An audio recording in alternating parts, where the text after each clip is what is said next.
अपने आप में मगन रहना, अपने आप में मस्त रहना, क्या कहते हैं इसे इंग्लिश में? आइए सीखते हैं। लेकिन शुरू करने से पहले अगर आप चैनल पर नए हैं तो सब्सक्राइब जरूर कर दीजिएगा, ये आपके लिए फ्री है, मेरे लिए बहुत बड़ा इनकरेजमेंट। करते हैं शुरुआत। अपने आप में मगन रहना के लिए आप कहते हैं be lost in one's world. Be lost in one's world. अब ये मैंने आपको पहले भी बताया हुआ है कि ये जो वंस है, ये डिपेंड करेगा कि आपका सब्जेक्ट क्या है। उसके हिसाब से उसका जो भी पोजेसिव फॉर्म होगा आप वो यहाँ पर डाल देंगे, पोजेसिव प्रोनाउन फॉर्म जो भी होगा। फॉर एग्जाम्पल, अगर मैं कहता हूं मैं अपनी दुनिया में खोया हुआ था, मैं अपने आप में मगन था, तो I was lost in my world. अगर मैं कहूंगा कि फलाना इंसान, मान लीजिए मेरा दोस्त अपनी दुनिया में खोया हुआ था, my friend was lost in his world. अगर लड़की होगी तो my friend was lost in her world. So इस तरीके से आप इसे ट्रांसलेट करेंगे, ट्रांसलेशन में इस्तेमाल करेंगे। अब एग्जाम्पल के तौर पे पहला स्टेटमेंट आता है, वह हमेशा अपने आप में मग्न रहता है। He is always lost in his own world. He is always lost in his own world. वह, ही, रहता है, ही इज।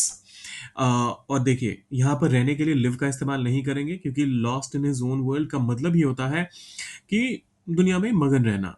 सो इसके लिए अलग से हमें लिव या फिर कुछ और वर्ड का इस्तेमाल करने की जरूरत नहीं है। हमेशा, ऑलवेज अपने आप में मगन रहता है। So lost in his own world, he is always lost in his own world. वह किताबें पढ़ते हुए अपने ही संसार में खो जाता है। He is lost in his own world while reading. He is lost in his own world while reading. अब देखिए, रीडिंग का मतलब ही होता है किताबें पढ़ना, तो अलग से यहाँ पर आपको रीडिंग बुक्स कहने की जरूरत नहीं है। हाँ, अगर रीडिंग न्यूज़पेपर होगा, रीडिंग मैगजीन्स होगा, तो वो मेंशन करना जरूरी हो जाता है।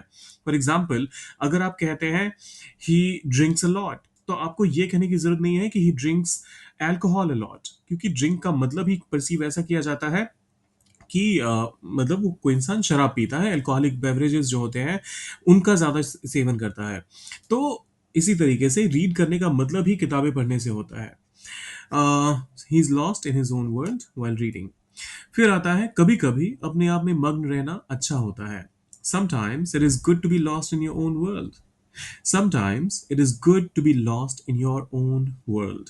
यहाँ पर मैंने it is के बदले its का इस्तेमाल किया है with an apostrophe। जब आप it कहते हैं, मतलब its कहते हैं, तो इसका मतलब हो जाता है it is। वहीं अगर apostrophe हट जाता है इसमें से, तो इसका मतलब होता है इसका। तो इसका कहना हो तो आप कहेंगे इट्स विदाउट एन अपॉस्ट्रोफी। अगर इट इज कहना हो शॉर्ट फॉर्म में, कॉन्ट्रैक्टेड फॉर्म में, तो आप कहेंगे इट अपॉस्ट्रोफी एस। दोनों का प्रोनाउंसिएशन सेम रहता है, which is it's. Sometimes it's good to be lost in your own world. अब ये आखिरी वाला आपके लिए है। वह संगीत में इतना मग्न था कि कुछ सुना ही नहीं। कैसे ट्रांसलेट करेंगे आप इसे? सोचिए जरा, डालिए उसे कमेंट बॉक्स में, और जाने से पहले सब्सक्राइब, लाइक और शेयर करके जाइए।